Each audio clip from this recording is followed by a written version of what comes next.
Hello students, आज हम start करेंगे एक्सरसाइज 1.2 के क्वेश्चंस। ठीक है ना, हमने पिछले वीडियो में क्वेश्चन नंबर 1 कंप्लीट कर लिया था। आज हम क्वेश्चन नंबर 2 से स्टार्ट करेंगे। तो रीड करेंगे एक बार। क्वेश्चन नंबर 2 है, निम्नलिखित समुच्चयों में से कौन परिमित और कौन अपरिमित है। ठीक है ना, तो ये 5 हमें दे रखे हैं, इसमें 5 पार्ट हैं इसके, और सभी पार्टों को हम बना के देखेंगे क्या समुच्चय हमें मिलता है, और फिर देखते हैं कि उसमें जो एलिमेंट या अवयव हैं वो उनकी हम गणना कर सकते हैं या नहीं कर सकते हैं। ठीक है ना, तो समझते हैं एक एक करके। निम्नलिखित समुच्चयों में से कौन परिमित और कौन अपरिमित है। फर्स्ट पार्ट है वर्ष के महीनों का समुच्चय। अब देखो, वर्ष के महीने कितने होते हैं। मान लो कि ये सेट ए है, तो वर्ष के महीने होते हैं जनवरी, फरवरी, मार्च, कहाँ तक, दिसंबर तक। तो इसमें आ जाएंगे जनवरी, फरवरी, ठीक है ना। इसी तरीके से लास्ट में क्या आ जाएगा, दिसंबर। और ये कितने होते हैं, टोटल 12 होते हैं। तो ये समुच्चय में जितने भी अवयव हैं उनकी हम गणना कर सकते हैं, हाँ कर सकते हैं, यानी कि हम गणना कर सकते हैं। हमने गणना की, कितने मिला हमें, 12। तो इस वाले समुच्चय को हम क्या बोलेंगे, परिमित समुच्चय। ठीक है ना, क्या बोलेंगे इसको हम, परिमित समुच्चय, परिमित समुच्चय बोलेंगे इसको। तो फर्स्ट वाला पार्ट तो परिमित हो गया। ठीक है ना, सेकंड पार्ट देखते हैं। सेकंड पार्ट है 1 2 3 कहाँ तक पता नहीं। ठीक है ना, तो ये चल रहा है, क्या बोलेंगे, क्या नंबर है ये, प्राकृतिक संख्या है। 1 से स्टार्ट होते हैं प्राकृतिक संख्या, 1 2 3 कहाँ तक जाते हैं, अनंत तक। यानी कि बी जो सेट है उसमें हमें क्या मिला, x इस प्रकार है, x एक प्राकृतिक संख्या है, x एक प्राकृतिक संख्या है, ये समुच्चय है ये। ठीक है ना, लेकिन प्राकृतिक संख्या तो है, लेकिन हमें नहीं पता उसमें कितने अवयव हैं, उन्हें हम काउंट नहीं कर सकते। बात क्लियर हुई। ठीक है ना, तो उसी तरीके से प्राकृतिक संख्या कहाँ से स्टार्ट होती है, 1 से स्टार्ट होती है, कहाँ तक जाते हैं, अनंत तक। तो इनकी हम गणना कर सकते हैं, नहीं कर सकते। अगर गणना नहीं कर सकते हैं तो ये कैसा समुच्चय हो जाएगा, अपरिमित समुच्चय। तो यहाँ लिखेंगे अपरिमित समुच्चय। दूसरा वाला आपका हो गया अपरिमित समुच्चय। तीसरा देखो, 1 2 3 99 100, यानी कि ये क्या है, प्राकृतिक संख्या है, कहाँ से स्टार्ट हो रही है, 1 से, और कहाँ खत्म हो रही है, 100 पे। यानी कि हमने पता कर लिया कि कहाँ खत्म हो रही हैं।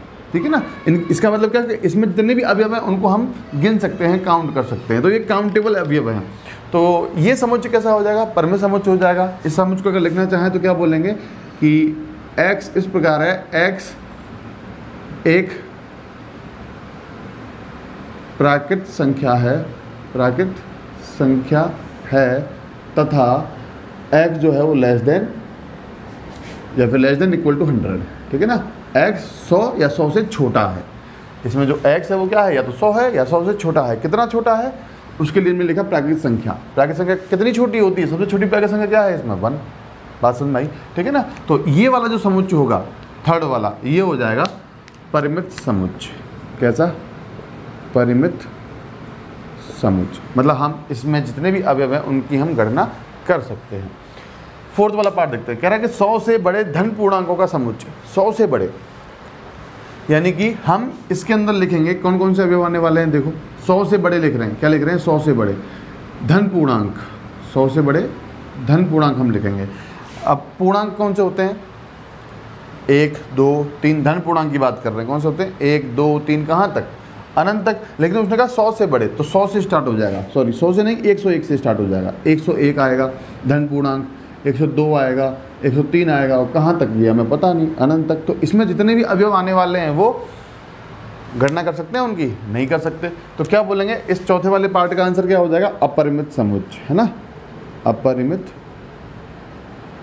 समुच्चय, क्योंकि इनकी हम गणना नहीं कर सकते हैं। इसमें जितने भी अवयव हैं उनकी हम गणना नहीं कर सकते हैं। अब कह रहे 99 से छोटे अभाज्य पूर्णांकों की संख्या।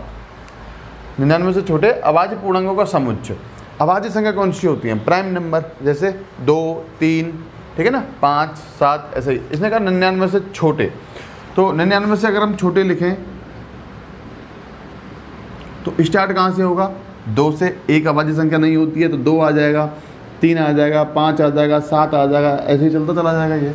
और लास्ट में क्या आ जाएगा, 99 भाग जाता है 3 का। ठीक है ना, 99 का भी जाता है, 1 का भी जाता है। तो ये अभाज्य संख्या नहीं होगी। लास्ट वाली अभाज्य संख्या कौन सी हो जाएगी तुम्हारी, 97। तो इसमें जितने भी अवयव आने वाले हैं वो सब गणना कर सकते हैं, उनकी गणना कर सकते हैं। तो इस समुच्चय को हम कैसा समुच्चय बोलेंगे, परिमित समुच्चय। कैसा, परिमित समुच्चय। बात समझ में आई। ठीक है ना, तो ये आपका हो गया क्वेश्चन नंबर 2। सो एक बार कॉपी करेंगे इसको, उसके बाद हम देखते हैं क्वेश्चन नंबर 3। कॉपी करेंगे और नेक्स्ट देखेंगे, नेक्स्ट क्वेश्चन नंबर 3। इसमें भी यही बात पूछ रहा है वो कि निम्नलिखित समुच्चय में से प्रत्येक के लिए बताइए कि कौन परिमित है और कौन अपरिमित है। तो हमने उसका फर्स्ट वाला पार्ट लिखा, उसने कहा कि एक्स अक्ष के समांतर रेखाओं का समुच्चय, एक्स अक्ष के जितने भी समांतर रेखाएं होंगी उनका समुच्चय बताइए कि वो परिमित होगा या अपरिमित होगा। ठीक है ना। तो देखो समझते हैं, हमने एक कार्तीय समतल बनाया इस तरीके से, ये इसमें होगा एक्स अक्ष, वाई अक्ष, एक्स डैश अक्ष और ये हो जाएगा वाई डैश अक्ष। अब मैं एक्स अक्ष के समांतर रेखाएं बनानी है। मान लो कि यहाँ पर ये 1 है, 2 है, 3 है, 4 है, 5 है, 6 है, 7 है, -1 है, -2 है, -3 है, -4 है। ठीक है ना। इसी तरीके से अच्छा ये चलता चला जाएगा काफ़ी दूर तक, है ना। ये 7 तक लिखा हमने तो, लेकिन ये कहाँ तक जा रहा है, अनंत तक, है ना। वाई अक्ष पे हम नंबर कहाँ तक ले सकते हैं, काफ़ी सारे नंबर ले सकते हैं। तो उसने पूछा एक्स अक्ष के समांतर। अच्छा, अगर मैंने 1 के यहाँ पर इस तरीके से एक लाइन ड्रॉ करी तो क्या ये एक्स अक्ष के समांतर होगी? यस होगी। ठीक है ना। सेकंड पे भी हम खींच सकते हैं एक समांतर रेखा, थर्ड वाले पे भी खींचेंगे, फोर्थ वाले पे भी, फिफ्थ पे भी, 6 पे भी, 7 पे भी, और जितने मिलते चले जाएंगे इन पर हम क्या खींच सकते हैं, एक समांतर रेखा खींच सकते हैं एक्स अक्ष के। उसी तरीके से हम ये नेगेटिव वाले पार्ट में भी -1 पे, -3 पे, -4 पे, -5 पे एक समांतर रेखा खींच सकते हैं, इस एक्स अक्ष से समांतर हो जाएगी वो। ठीक है ना। तो क्या हम इनकी गणना कर सकते हैं? नहीं, क्योंकि पॉजिटिव में भी काफ़ी सारी समांतर रेखाएं मिलेंगी और नेगेटिव वाले भाग में भी हमें काफ़ी सारी समांतर रेखाएं मिलेंगी। तो इस वजह से ये जो फर्स्ट वाला पार्ट है कि एक्स अक्ष के समांतर रेखाओं का समुच्चय, ये समुच्चय कैसा हो जाएगा भाई? अपरिमित समुच्चय। अपरिमित समुच्चय मतलब हम इसमें जितनी भी समांतर रेखाएं हैं उनकी गणना नहीं कर सकते हैं। बात समझ में आई? ठीक है ना। तो इसके बाद हम देखेंगे सेकंड वाला पार्ट, ये आप कॉपी कर लो, रफ करेंगे इसको।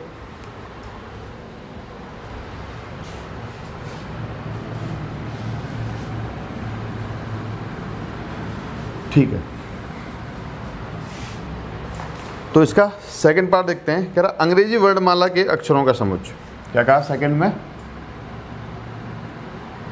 अंग्रेजी वर्णमाला के स्वरों का, नहीं, अंग्रेजी वर्णमाला के अक्षरों का समुच्चय। अच्छा, ये तो पढ़ते ही समझ में आ गया होगा कि ये परिमित है या अपरिमित है। ठीक है ना। क्योंकि आप जब लिखोगे इसके अंदर अवयव, तो हमने बताया था कि आप जब समुच्चय को लिखोगे तो capital A, capital B, capital C, capital Z उससे लिखना है, कैपिटल लेटर से समुच्चय को करली ब्रैकेट के अंदर लिखना है, और हर अवयव को कॉमा लगा के अलग करना है। और इसके अंदर जितने भी अवयव आते हैं वो किस में आते हैं? स्मॉल लेटर में आते हैं। ठीक है ना। तो लिखेंगे ए, बी, सी, डी, ई, एफ, कहाँ तक? एक्स, स्मॉल लेटर में एक्स, वाई, जेड। तो क्या हम इनकी गणना कर सकते हैं? हाँ कर सकते हैं। कितने होते हैं ये? 26। तो इसका मतलब क्या कि अंग्रेजी वर्णमाला के अगर अक्षरों का समुच्चय की हम बात करें तो वो समुच्चय कैसा हो जाएगा? परिमित समुच्चय। क्या बोलेंगे इसको? परिमित समुच्चय। ठीक है ना। तो ये हुआ आपका सेकेंड पार्ट।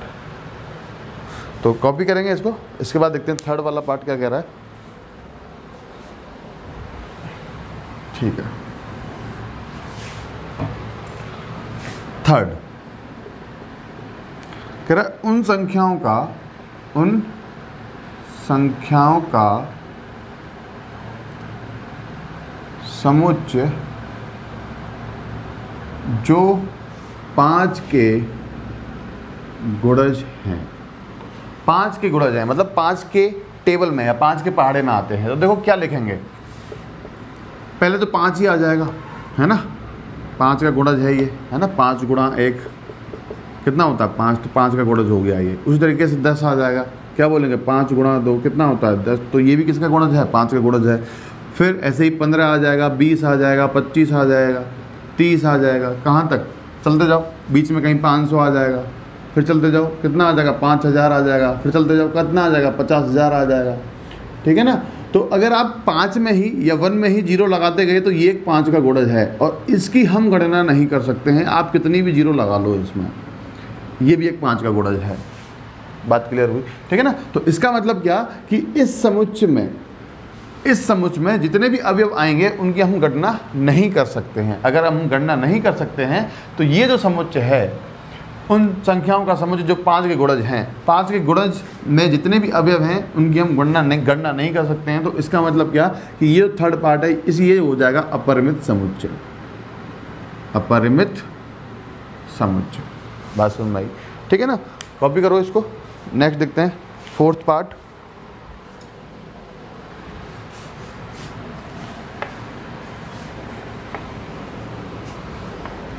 ठीक है, फोर्थ पार्ट देखेंगे। फोर्थ पार्ट कह रहा है कि पृथ्वी पर रहने वाले, नंबर 4, पृथ्वी पर रहने वाले,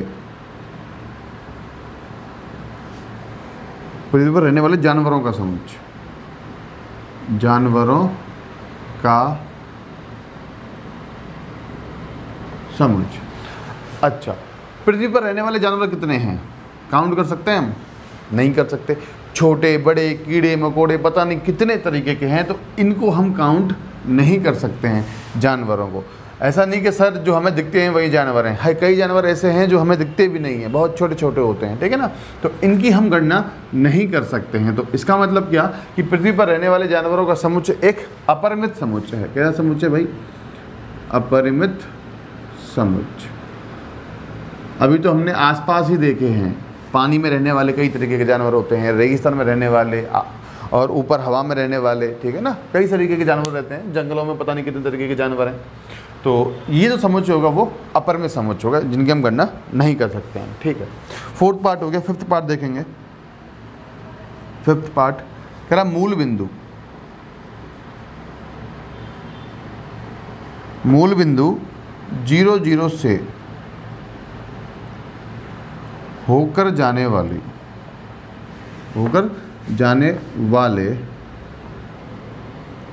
वृत्तों का समुच्चय।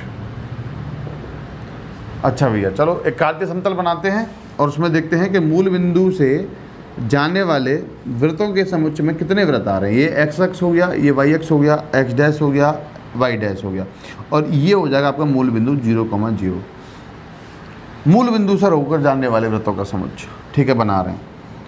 एक ये हो गया, मूल बिंदु से जा रहा है, ठीक है ना, ये हो जाएगा ऊपर की तरफ। ऐसे ही हम बना सकते हैं, ऐसे बना सकते हैं, ठीक है ना, या फिर आप एक बड़ा लो तो यहाँ से ऊपर चला जाएगा, और बड़ा लेंगे तो ऐसे चला जाएगा, और बड़ा लो यहाँ से ले लो, यहाँ से, ठीक है ना, तो इस तरीके से चला जाएगा। तो इस बिंदु से जाने वाले, आपको पता ना कि एक बिंदु से हम अनंत रेखाएं खींच सकते हैं। कितनी?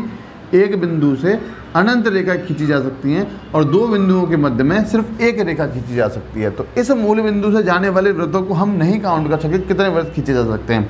आप कितने भी खींच लो, इस मूल बिंदु से होकर जाने वाले वृत्तों का समुच्चय में हमें नहीं पता कि कितने वृत्त आने वाले हैं। तो ये जो समुच्चय है ये कैसा हो जाएगा? एक अपरिमित समुच्चय हो जाएगा। ये समुच्चय कैसा हो जाएगा? अपरिमित समुच्चय। ये बात वही वाली हो गई कि एक बिंदु से हम अनंत रेखाएं खींच सकते हैं, ठीक है ना। अगर अनंत रेखाएं खींच सकते हैं तो इस बिंदु से होकर जाने वाले अनंत वृत्त भी बन सकते हैं, जो छोटे बड़े सब तरीके के होंगे, ठीक है ना। तो क्वेश्चन नंबर 3 कंप्लीट हो चुका है। इसके बाद देखते हैं क्वेश्चन नंबर 4। सो एक बार कॉपी करेंगे इसको। क्वेश्चन नंबर 4 स्टार्ट करते हैं।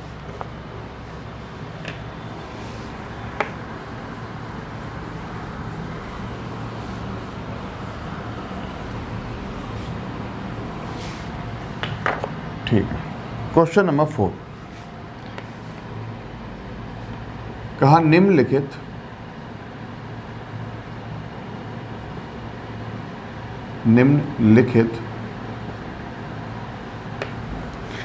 मैं बताइए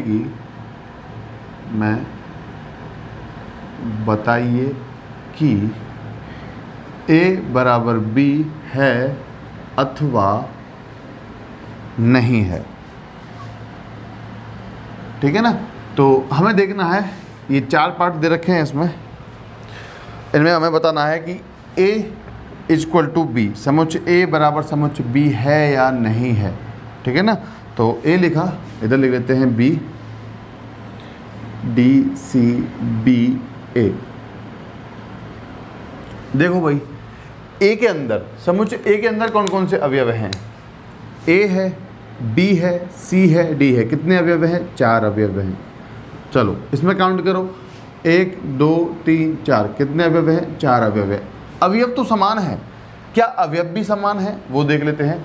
इसमें A है, इसमें भी A है, इसमें B है, इसके अंदर भी बी मिल गया, इसमें सी है, यहाँ भी हमें सी मिल गया, इसके अंदर डी है और इसमें भी हमें डी मिल गया। हमें क्रम निर्भर नहीं कर रहा है, यहाँ पे क्रम निर्भर नहीं करता है, नहीं करता है। किसका क्रम? अवयवों का। अवयवों का क्रम जो है वो निर्भर नहीं करता कि आप उसको कैसे भी लिखो। आप समुच्चय के अंदर 1 2 3 लिखो या 3 2 1 लिखो या 3 1 2 लिखो या 2 1 3 लिखो, ठीक है ना, इससे फर्क नहीं पड़ता कि आप लिख कैसे रहे हो। अवयव वही की वही होने चाहिए, 1 2 3 1 2 3, ठीक है ना। तो इस फर्स्ट वाले केस में A = B हो जाएगा। बात समझ में आई, ठीक है ना। तो उतारते रहेंगे इसको साथ के साथ। नेक्स्ट देखते हैं सेकंड पार्ट।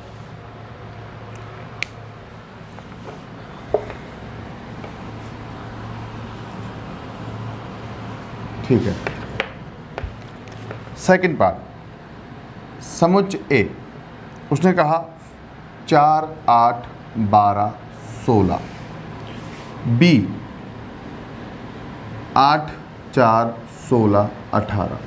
चलो भाई काउंट करते हैं। पहले तो अवयव काउंट करो कितने हैं। इसमें है 1 2 3 4, तो 4 मिल गया। इसके अंदर 1 2 3 4, 4 मिल गया। अगर ये अवयव समान है तो फिर हम अवयव चेक करेंगे कि अवयव भी समान है या नहीं है। अवयवों की संख्या अगर समान होती है तो अवयव हम देखते हैं कि समान है या नहीं है, ठीक है ना। तो यहाँ हम ऐसा बोल सकते हैं कि समुच्चय ए में अवयवों की संख्या, ऐसे लिखते हैं। इस बात को हम क्या पढ़ते हैं? समुच्चय ए में अवयवों की संख्या, अवयवों की संख्या। इस बात को हम लिखते हैं गणित में इस तरीके से, नंबर ऑफ एलिमेंट सेट ए, ठीक है ना। समुच्चय ए में अवयवों की संख्या को इस तरीके से लिखते हैं। ऐसे ही नंबर ऑफ एलिमेंट इन ए या फिर अवयवों की संख्या समुच्चय ए में कितनी? 4, बी में कितनी मिल गई? 4 मिल गई, ठीक है ना। अब देखते हैं कि अवयव भी समान हैं। अब यहाँ देखो, यहाँ 4 मिल गया, यहाँ भी 4 है, यहाँ 8 है, यहाँ भी 8 है, यहाँ 12 है, यहाँ पे 12 नहीं है, यहाँ पे 12 नहीं है, 16 है, 16 है, यहाँ पे 18 है, ठीक है ना। तो A = B इस केस में नहीं होगा, तो बोलेंगे A बराबर नहीं है B के। बात समझ में आई, ठीक है ना। तो ये था तुम्हारा सेकंड पार्ट। नेक्स्ट देखते हैं थर्ड पार्ट। कॉपी करते रहेंगे साथ के साथ, ठीक है।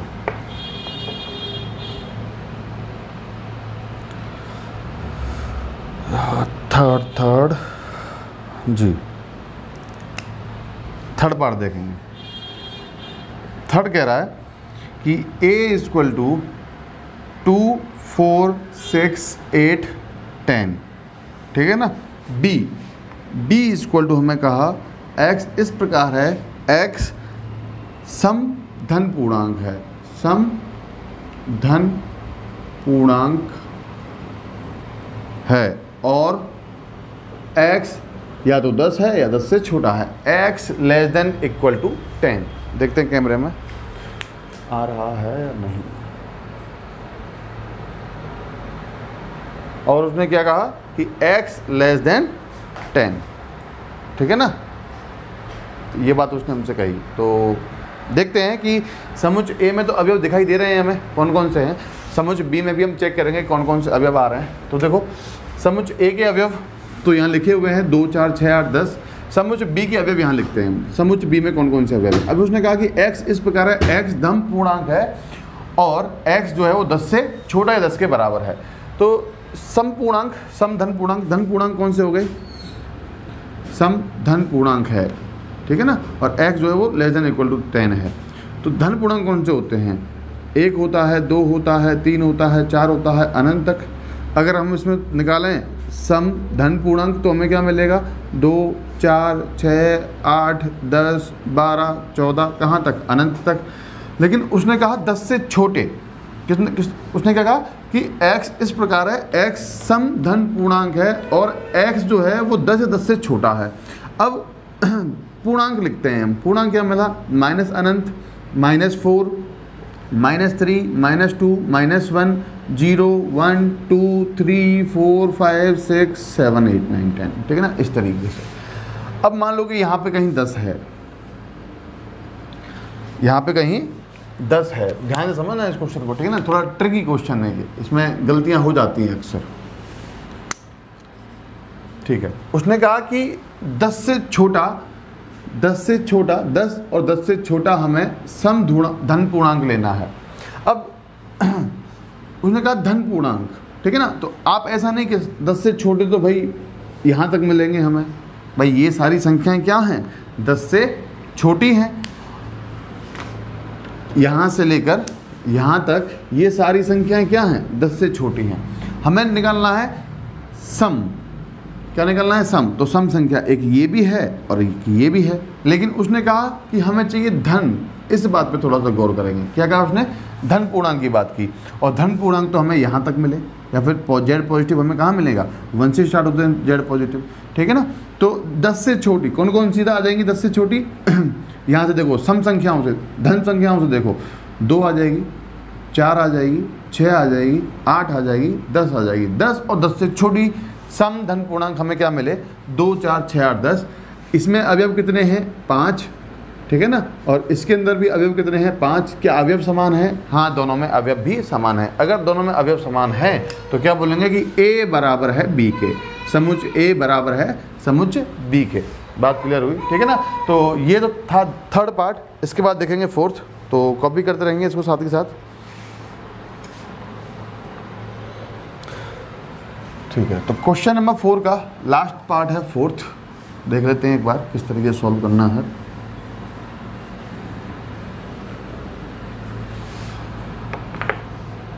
ठीक है, फोर्थ उसने कहा A बराबर x इस प्रकार है, x संख्या 10 का एक गुणज है, गुणज है। x संख्या 10 का एक गुणज है, ठीक है ना। और b में उसने कहा, समुच्चय b में 10, 15, 20, 25, 30 और ये कहाँ तक, अनंत तक। तो ध्यान से समझेंगे, समुच्चय A में हमें कौन कौन से अवयव मिलेंगे। समुच्चय A लिख रहे हैं भाई यहाँ पे। उसने कहा कि x इस प्रकार है, x संख्या 10 का एक गुणज है। 10 के गुणज कौन कौन से, 10 हो गया, 10 का गुणज हो जाएगा 20, जो 10 के पाड़े में आते हैं, 30, 40, 50 ऐसे चलता जाएगा। और समुच्चय B में हमें देखो 10 मिल गया, 20 मिल गया, 30 मिल गया, 40 भी मिलेगा, 50 भी मिलेगा, लेकिन ये जो एलिमेंट हैं, ये जो अवयव हैं, ये एक्स्ट्रा हैं, 15, 25, 35, है ना। तो इसमें अवयव कितने आएंगे, अपरिमित अवयव होंगे इसमें, और इसमें अवयव कितने होंगे, अपरिमित होंगे। लेकिन इसमें क्या 15 है, नहीं है। इसमें क्या 25 है, नहीं है। तो इसलिए वजह से समुच्चय A और समुच्चय B क्या नहीं होंगे, बराबर नहीं होंगे। हम बोलेंगे समुच्चय A बराबर नहीं है समुच्चय B के, और उसका कारण क्या हुआ कि इसके अंदर 15 नहीं है, इसके अंदर 25 नहीं है, 35 भी नहीं मिलेगा, 45 भी नहीं मिलेगा, क्योंकि इसके अंदर तो 5 के गुणज मिले, सारे 5 के गुणज हैं ये सारे, 10, 15, ठीक है ना। 10 से स्टार्ट किया इसने, 10, 15, 20, 25 इस तरीके से हो रहा है। इसके अंदर सिर्फ 10 के गुणज ही आ रहे हैं सेट A के अंदर, जो उसने कहा कि x इस प्रकार है, x संख्या 10 का एक गुणज है। तो इस समुच्चय A में तो हमें सिर्फ ये नंबर मिलेंगे 10, 15, 20, 25, ठीक है ना। लेकिन यहाँ पर हमें 5 के गुणज भी मिल रहे हैं, 25 मिल रहा है, 35 miलेगा, 15 मिलेगा, 45 मिलेगा, 55 मिलेगा, इस तरीके से। तो ये जो फोर्थ पार्ट था, इसमें A बराबर नहीं है B के। तो क्वेश्चन नंबर 4 कंप्लीट हुआ। इसके बाद देखते हैं क्वेश्चन नंबर 5। सो कॉपी करेंगे इसको। सो नेक्स्ट देखेंगे क्वेश्चन नंबर 5। क्वेश्चन नंबर 5 है, क्या निम्नलिखित युग्म समान है, कारण सहित बताइए। हमें इसमें भी देखना है कि क्या समुच्चय A और समुच्चय B बराबर समान समुच्चय हैं या समान समुच्चय नहीं है, ठीक है ना। तो फर्स्ट वाला करते हैं पहले। फर्स्ट वाले में क्या करना है हमें, समुच्चय A तो हमें गिवन है 2,3, ये तो हमने लिखा। समुच्चय B लिखने की कोशिश करते हैं क्या है। समुच्चय B कह रहा है कि x इस प्रकार है, x समीकरण x² + 5x + 6 = 0 का एक हल है। हल है तो हल करेंगे पहले। क्या कहा, x² + 5x + 6 = 0। इसके खंड करेंगे, क्या मिलेगा हमें, x² + 3x + 2x + 6 = 0, ठीक है ना। इनको जोड़ने पर 5 और उनका गुणा करने पर कितना, 6। बात समझ में आई।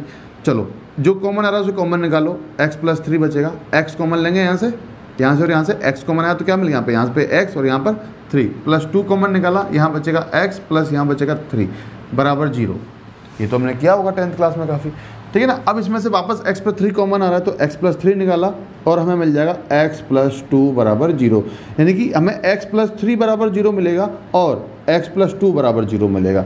यहाँ से हमें x बराबर मिलेगा -3 और यहाँ से हमें x बराबर मिलेगा -2।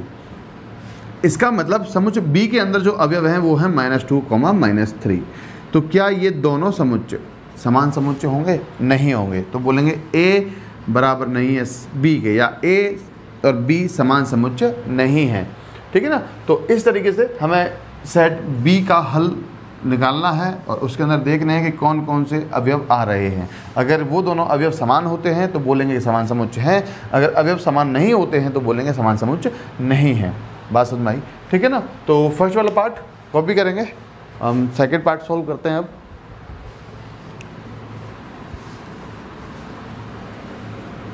ठीक है, सेकेंड पार्ट कह रहा है कि a बराबर x इस प्रकार है।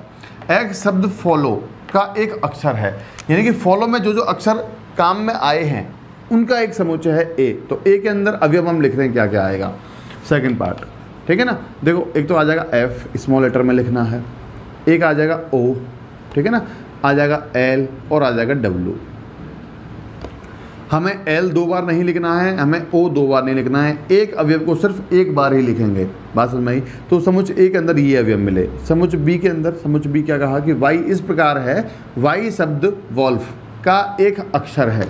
अब इस वॉल्फ में कौन कौन से अवयव आ रहे हैं? देखो, W मिला, O मिला, L मिला और F मिला। काउंट करो, इसमें भी 4 अवयव हैं और इसके अंदर भी 4 अवयव हैं। क्या अवयव समान हैं? हाँ, समान हैं। W मिल गया, O मिल गया, L मिल गया और F मिल गया। ठीक है ना। तो इसके अंदर अवयव क्या है? समान है। समुच्चय A और समुच्चय B जो हैं वो समान समुच्चय होंगे, या A बराबर है B के। तो क्या लिखेंगे? समुच्चय A तथा समुच्चय B समान समुच्चय हैं। बात समझ में आई? ठीक है ना। तो क्वेश्चन नंबर 5 कंप्लीट हो चुका है। इसके बाद हम देखते हैं क्वेश्चन नंबर 6। कॉपी करते रहेंगे बेटा सभी। क्वेश्चन नंबर 6 लिखेंगे अब।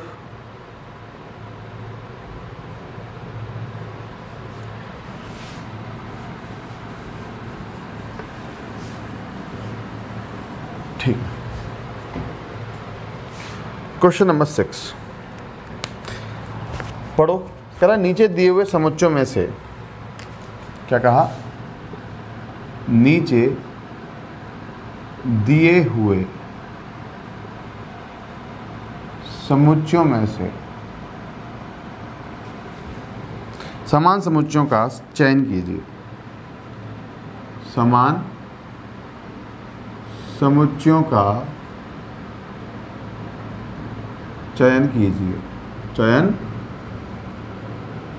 कीजिए। हमें निकालना है समान समुच्चय कौन कौन से हैं। तो लिख लेते हैं। समुच्चय A है 2, 4, 8, 12। B है 1, 2, 3, 4। C 4, 8, 12, 14। D 3, 1, 4, 2। E -1 और 1। F हमें दे रखा है 0, A। F के बाद G हमें गिवन है 1, -1 और H हमें गिवन है 0, 1। तो इसमें से हमें समान समुच्चय लिखने हैं। समान समुच्चय के युग्म हमें बताने हैं कि समान समुच्चय के युग्म कौन कौन से हैं। तो देखो ध्यान से, कुछ तो क्लियर दिखाई दे रहे हैं, जैसे कि E वाला और G वाला। तो बोलेंगे E बराबर है G के। E और G दोनों क्या है? बराबर हैं, क्योंकि इसमें भी -1 1 है, इसमें भी -1 1 है। ये फ़र्क नहीं पड़ता कि पहले कौन लिखा हुआ बाद में कौन लिखा हुआ है। ठीक है, 0 1 कहीं है, 0 1 नहीं है, तो इसका मतलब H तो किसी के बराबर होगा नहीं, F किसी के बराबर होगा नहीं। यहाँ देखते हैं, यहाँ दे रखा हमें 1, 2, 3, 4। क्या कहा? 1, 2, 3, 4 और यहाँ पर 1, 2, 3, 4। तो B बराबर हो जाएगा D के। B और D दोनों ही कैसे हैं? समान समुच्चय हैं। ठीक है, इन दोनों को चेक करो। यहाँ दे रखा है 2, 4, 8, 12। यहाँ पर ऐसा कुछ नहीं है, तो ये दोनों समुच्चय बराबर नहीं होंगे। तो हमें जो समान समुच्चय के युग्म मिले वो मिल गए 2। एक तो मिल गया E बराबर है G के और एक मिल गया B बराबर है D के। बात समझ में आई? ठीक है ना। तो इस तरीके से हमें क्वेश्चन को सॉल्व करना है। बहुत ही सिंपल क्वेश्चन मिलते जा रहे हैं और आगे समझेंगे हम नेक्स्ट वीडियो में उपसमुच्चय क्या होता है। और इसे कॉपी करो, अच्छे से पढ़ाई करो।